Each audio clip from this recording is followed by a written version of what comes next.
Hello दोस्तों, कैसे हैं आप सब। मैं सूर्या आपका स्वागत करता हूं मैथ वाले भैया यूट्यूब चैनल पर।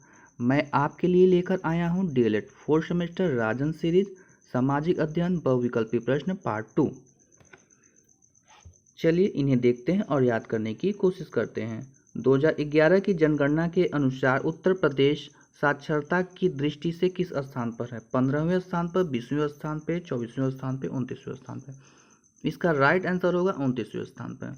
आइए हम इन्हें याद करने की कोशिश करते हैं। ये 2011 की जनगणना कर रहे हैं, यानी आज से 10 से 12 वर्ष पहले। साक्षरता की बात, यानी 10 से 12 वर्ष पहले हमारे घर की जो महिलाएं होती थी, औरतें होती थी, वो तो इतनी पढ़े लिखे नहीं होती थी, लेकिन ये इतने जानकार तो ज़रूर होती थी कि जो आज स्वेटर मशीनों से बुना जा रहा है वो अपने हाथ से ही बुनती थी।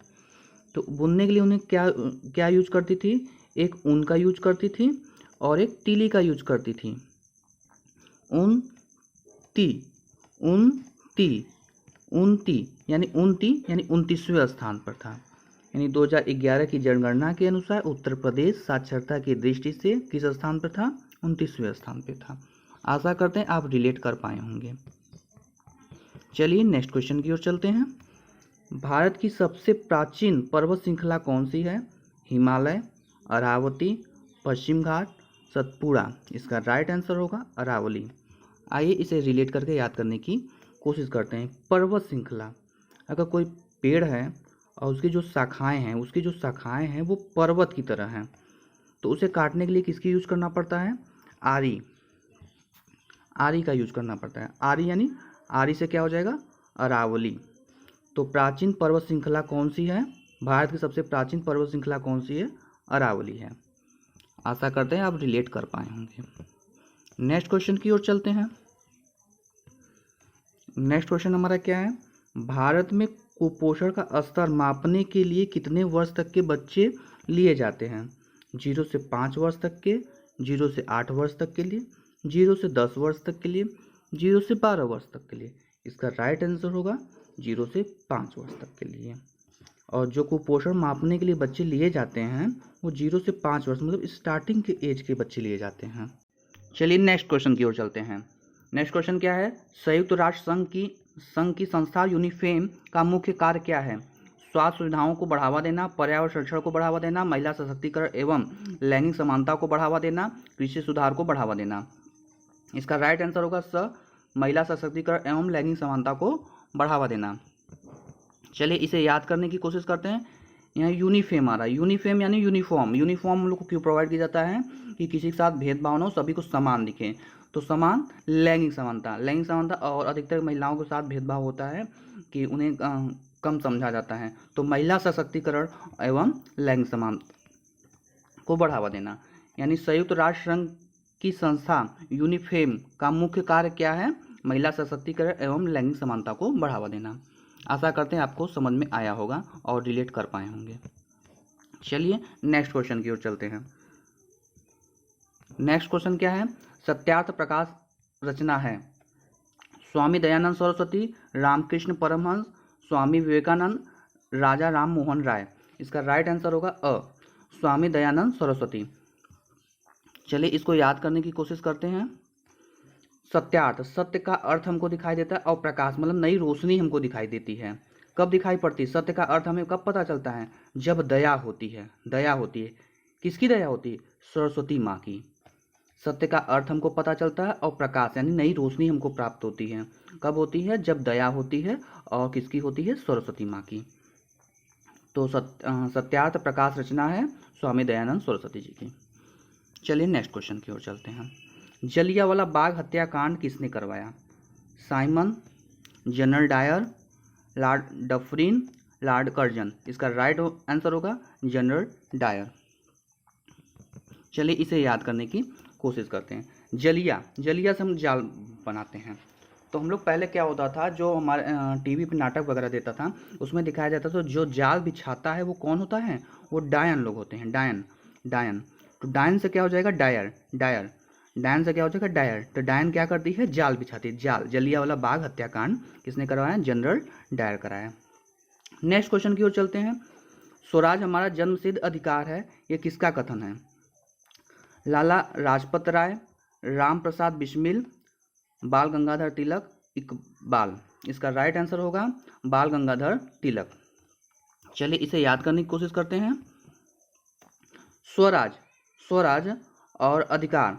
तो स्वराज और अधिकार की बात कौन करता है? घर में बच्चे होते कहते हैं कि हमारा राज्य है, हम यहाँ पैदा हुए हैं, ये हमारा राज चलेगा, ये हमारा अधिकार है। इन सब की बातें छोटे बच्चे करते हैं। बच्चे यानी बाल गंगाधर तिलक।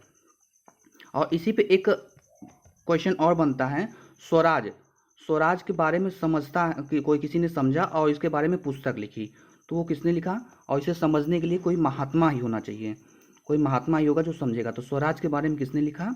एक पुस्तक लिखी थी, किसने लिखा था? महात्मा गांधी ने। इसका क्वेश्चन अभी आगे है। चलिए नेक्स्ट क्वेश्चन की ओर चलते हैं। उत्तर प्रदेश में उच्च न्यायालय स्थित है? प्रयागराज में, आगरा में, वाराणसी में, मेरठ में। ये तो आप सभी को पता होगा, प्रयागराज। चलिए फिर भी याद करने की कोशिश करते हैं। न्यायालय, न्यायालय यानी हमारे साथ कोई गलत होता है तो हम न्यायालय में जाते हैं न्याय के लिए। तो हमें हार नहीं मानना चाहिए, निरंतर प्रयास करना चाहिए। प्रयास से प्रयाग हो जाएगा, प्रयागराज। यानी उच्च न्यायालय कहाँ स्थित है? प्रयागराज में। चलिए नेक्स्ट क्वेश्चन की ओर चलते हैं। नेक्स्ट क्वेश्चन क्या है? उत्तर प्रदेश का मैनचेस्टर कहाँ जाता है? लुधियाना, दिल्ली, कानपुर, लखनऊ। ये मैंने कल की क्वेश्चन में कल के क्लास में आपको याद कराया था, कानपुर है। नेक्स्ट क्वेश्चन है, प्रथम स्वाधीनता संग्राम के दौरान मुगल बादशाह बहादुर शाह जफर को हुमायूं के मकबरे से किस ब्रिटिश सेना नायक ने गिरफ्तार किया था? John Nicholson, Hudson, Campbell, Havelock. इसका राइट आंसर होगा हैंडसन। आइए इसको याद करने की कोशिश करते हैं। तो स्वाधीनता संग्राम के लिए एक कोई बहादुर बादशाह था, कोई बहादुर बादशाह था। वो गया था अंग्रेजों से लड़ने के लिए, तो किसी बर्फ में छुपा हुआ था, बर्फ में छिपा हुआ था। उसके साथ क्या हो गया? हादसा हो गया। कोई बहादुर बादशाह था, वो स्वाधीनता के लिए अंग्रेजों से लड़ने गया था और बर्फ में छिपा हुआ था, उसके साथ हादसा हो गया। तो स्वाधीनता के लिए स्वाधीनता संग्राम हो गया और बहादुर बादशाह था, तो बहादुर बादशाह यानी बादशाह बहादुर शाह जफर हो गया। बर्फ में छुपा था, बर्फ से क्या हो जाएगा? हुमायूं के मकबरे। बर्फ को क्या कहते हैं? हिम भी कहते हैं ना, बर्फ को हिम भी कहते हैं, तो हिम से हुमायूं हो गया। और क्या हो गया? हादसा हो गया, हादसा से हडसन हो गया। तो हडसन ने उसे क्या किया? गिरफ्तार कर लिया। ब्रिटिश सेना नायक हडसन ने उसे गिरफ्तार कर लिया। चलिए नेक्स्ट क्वेश्चन की ओर चलते हैं। नेक्स्ट क्वेश्चन क्या है? झांसी की रानी लक्ष्मीबाई की समाधि कहाँ स्थित है? पहला ऑप्शन है झांसी, ग्वालियर, कानपुर, वाराणसी। इसका राइट आंसर होगा ग्वालियर। आइए अब इसे याद करने की कोशिश करते हैं। झांसी की रानी अंग्रेजों से युद्ध करते करते अपना सब कुछ गवा दिया था और अंततः अपना जान भी गवा दिया था। गवा दिया से ग्वालियर हो गया। यानी झांसी की रानी लक्ष्मीबाई की समाधि कहाँ स्थित है? ग्वालियर में है। चलिए नेक्स्ट क्वेश्चन की ओर चलते हैं। नेक्स्ट क्वेश्चन क्या है? 1899 ईस्वी में पुणे में विंडो होम की स्थापना किसने की थी? डॉक्टर आत्माराम पांडुरंग, महादेव गोविंद रानाडे, केशव चंद, डी.के. कर्वे। इसका राइट आंसर होगा डी.के. कर्वे। चलिए इसे याद करने की कोशिश करते हैं। कैसे याद करेंगे? 1899 यानी 1899 यानी जब हम 18 वर्ष के हो जाते हैं तो बालिग हो जाते हैं, तो हम शादी कर सकते हैं। और शादी में हमको नया नया कार भी मिलता है, कार मिलता है नया से क्या हो जाएगा? 99। क्या मिलता है? कार मिलता है। और कार से हम लोग कहाँ जाते हैं? पुणे मुंबई जाते हैं, और एक घर बनाते हैं। कैसा घर बनाते हैं?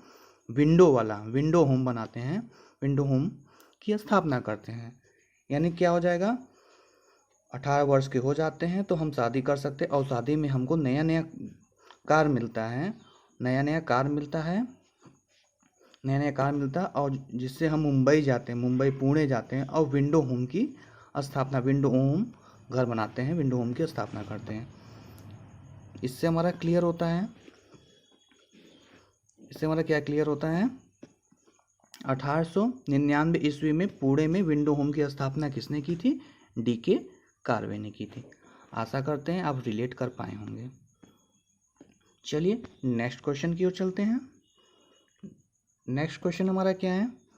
स्वामी दयानंद सरस्वती ने आर्य समाज की स्थापना कहाँ की थी? लाहौर में, मुंबई में, प्रयागराज में, जयपुर में। इसका राइट आंसर होगा मुंबई। आइए इसे भी रिलेट करके याद करने की कोशिश करते हैं। कुछ समाज के लोग थे, कुछ समाज के लोग थे, वो मुंबई चले गए। जैसे लोग कमाने के लिए मुंबई जाते हैं और मुंबई गए, वो अनजान शहर था, वहाँ फंस गए और आ नहीं पा रहे थे। तो उन्होंने दया मांगी। किससे दया मांगी? सरस्वती माँ से दया मांगी, और सरस्वती माँ से दया मांगी कि हमको रास्ता दिखाइए। तो दया किया सरस्वती माँ ने। तब क्या हुआ, वो समाज के लोग जो मुंबई से वो आ पाए। तो यानी आर्य समाज की स्थापना कहाँ की थी? मुंबई में की थी। किसने की थी? दयानंद सरस्वती ने की थी। आशा करते आप याद कर पाए होंगे और हम आपको इस क्वेश्चन को रिलेट कर पाए होंगे। ये वीडियो आपको कैसा लगा, इसका फीडबैक आप कमेंट बॉक्स में ज़रूर दें। धन्यवाद।